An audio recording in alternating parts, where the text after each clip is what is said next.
It's Mars, lover of all things iconic, and I'm here with your weekly fashion news. I know it's not Friday, weekend got a little bit crazy, but I'm here now, so what's up?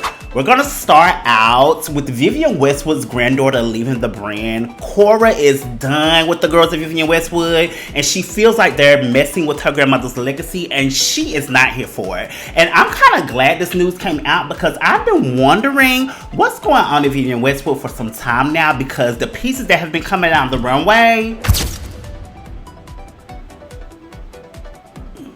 chop, very much a chop. Cora has decided to leave the brand Vivienne Westwood and dedicate herself solely to the Vivienne Foundation. And the Vivienne Foundation is a foundation that her and her grandmother created to go after the causes that were really true and near to Vivienne's heart, which is defending human rights, protesting capitalism, protesting war, and curbing climate change. So that was really near and dear to Vivienne Westwood. And Cora left the brand because she feels that the new CEO of the brand, well, he's not really new, but he's the CEO of the brand. His name is Carlo. He is not standing by Vivienne Westwood's legacy at all, according to Cora. Apparently, Carlo is trying to do everything but what Vivienne Westwood stood for. And,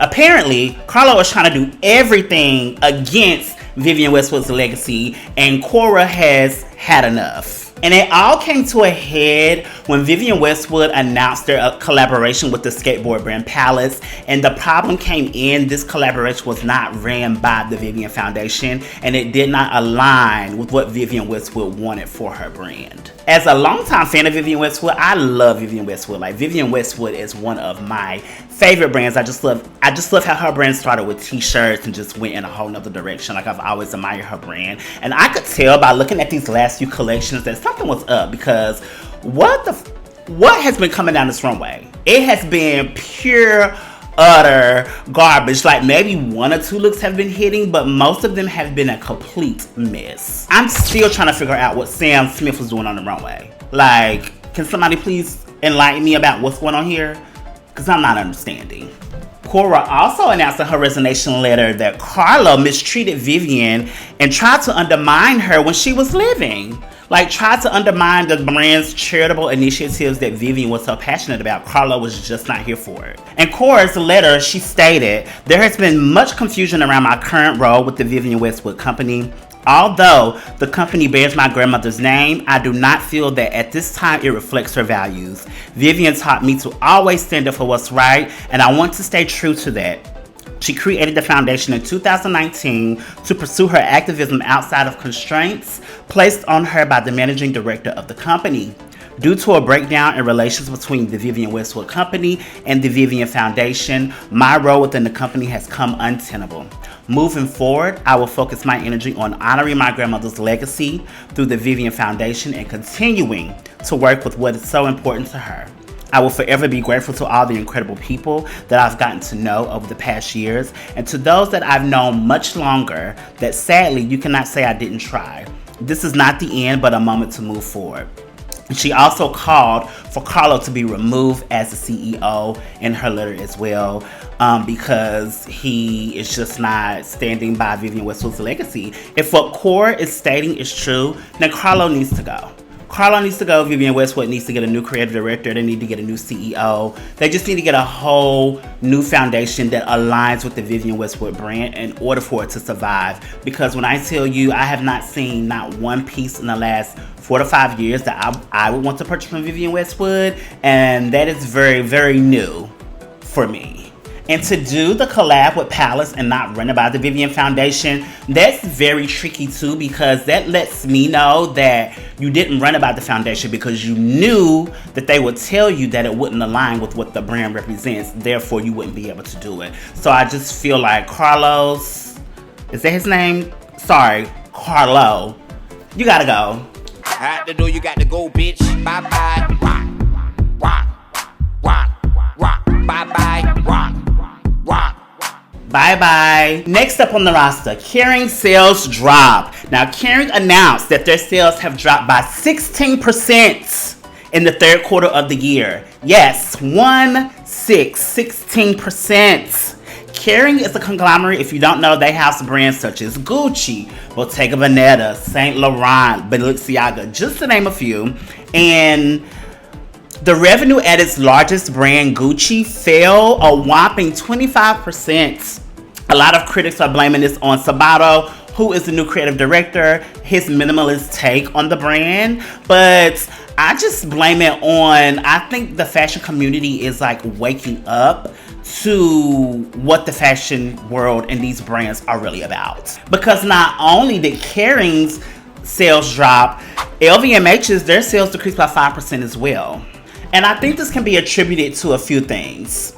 The first being the fashion community is waking up and we don't have expendable income to spend with these brands anymore. So it's like you can't just release a collection and think that the fashion girls are gonna buy it just for the sake of the name. Like these brands that are these collections that are coming down the runway, they're not giving anything. They're not intentional. They're very repetitive. They're trying to bring nostalgia back. Like, it's just nothing is really exciting and fresh and new. And the fashion community, we're not buying into that. But what we are doing is we're buying our luxury from the secondhand market.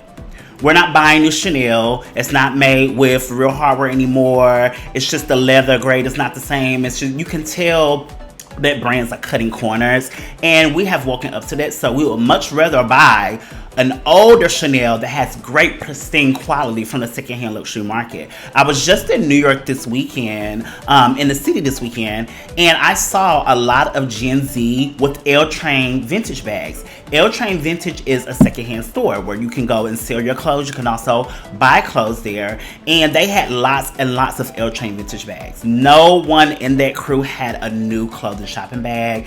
And that is what's happening. And that is kind of impacting the luxury market and their sales. Like they're just not, we're not falling for it no more. And I also feel that the creative directors at these brands, they need to be replaced with new, young, fresh talent who have a perspective.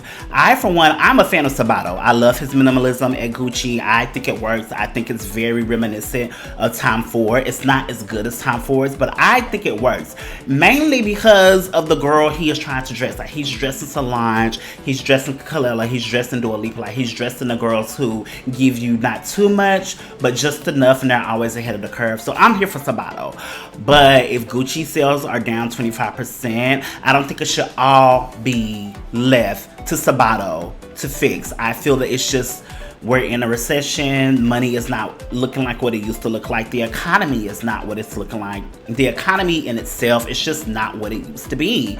And these fashion brands, they're gonna have to work harder and smarter to keep the buyer attention. And now that so many buyers in the fashion community are conscious of what we're buying, you're gonna have to work a little harder, boo. You can't just see them, boo. I'm trying to not curse here so that y'all, loud ass ones outside. See, I'm trying not to curse here because I don't want to get demonetized, but y'all know what I mean. Y'all can't be seeing them bull down the runway and expecting the girls to gobble it up. We're not buying it. We're not doing it. Especially now that these smaller brands are doing exactly what needed to be done. They're giving us quality, tailoring, silhouette fit. They're giving us all of the things that we're asking for in clothes, and they're much cheaper than these luxury brands. Next up on the roster is Jacquemus is looking for investors. His brand is currently not under any of the big conglomerates like LVMH, Kering, and all of that. He is the sole owner of his brand, but he's now looking for an investor. According to Ms. Tweed, Jacquemus has retained Rothschild & Co. to help him find an investor that will assist in helping him open up several stores in different countries and to help him throw these elaborate, extravagant fashion shows. We know Jacquemus is a brand that is big on marketing, big on fashion shows. Like, they put so much money in their area of the brand. I kind of wish that they would put some of that money more into like the design of the clothes, because sometimes it doesn't match up with the aura and the essence of it all. That's a whole nother video. I'm wondering who will actually buy into Jacquemus. He just opened up a store in New York, in Soho, and it had this big moment, all of this big press. and so it went really, really well. So I have my money on LVMH. Who y'all think it's gonna be? It's gonna be Kering, LVMH, Prada Group. Child, you just never know what they're gonna do. But I think it's gonna be LVMH that is who is going to give him the money. I see some of the fashion girlies are saying that LVMH is gonna buy the brand or invest in the brand and then make Jacquemus a creative director of one of their other houses. Kind of the way that they did Marc Jacobs. They bought Marc Jacobs and then made Marc Jacobs the creative director of Louis Vuitton. So I could definitely see that happening because Jacquemus is a brand with a lot of fanfare. A lot of people love Jacquemus and his sales continue to rise and he continues to be more of a front runner in the fashion space. So I can see that happening. I will be keeping my eyes close to this because this is interesting that he has a particular future and vision for his brand and he needs more revenue and more investors to make that happen. So I'll keep you posted. And last but not least, Christopher John Rogers released a new collab collection with J.Crew this week. And I'm gagged because I knew nothing about this. Like, they gave the girls no time to plan their buys to get their coins together. Like, what's going on? Why was that? What's tea?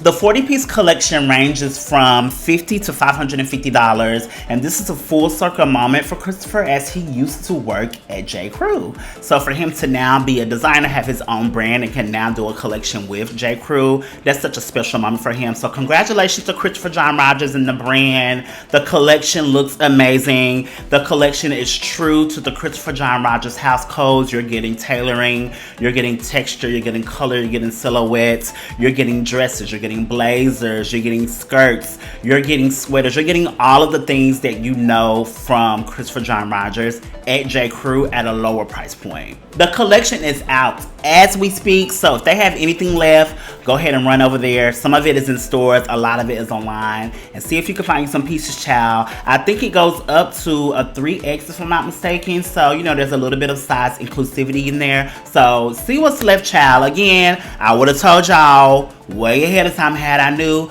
but the girls ain't know, child. I ain't know. Actually, this is the last thing I want to talk about. The Victoria's Secret fashion show, it was a chop. It was a cheap mess. And I don't have anything else more to say about it. The wings were cheap. The runway was cheap. The only thing that I know they spent money on is the casting, because you had Bella Hadid, you had Tyra Banks, you had Gigi Hadid, you had Anouk, you had all of the girls who I know gonna bring some coins to show up. But as far as what I saw with my own two eyes, it was a chop, and that's all I have to say about it. And that's your weekly fashion news. Make sure you're subscribed and following so that you get your fashion news every single week. I have runway reports coming out as well, and I'm also going to break down what Black Dandyism is, the Met Gala theme, so that you all know exactly what should be on the runway when that time comes. So make sure you're subscribed. Make sure you have the notification bell hit as well, and I will see you next week for your fashion news. Bye.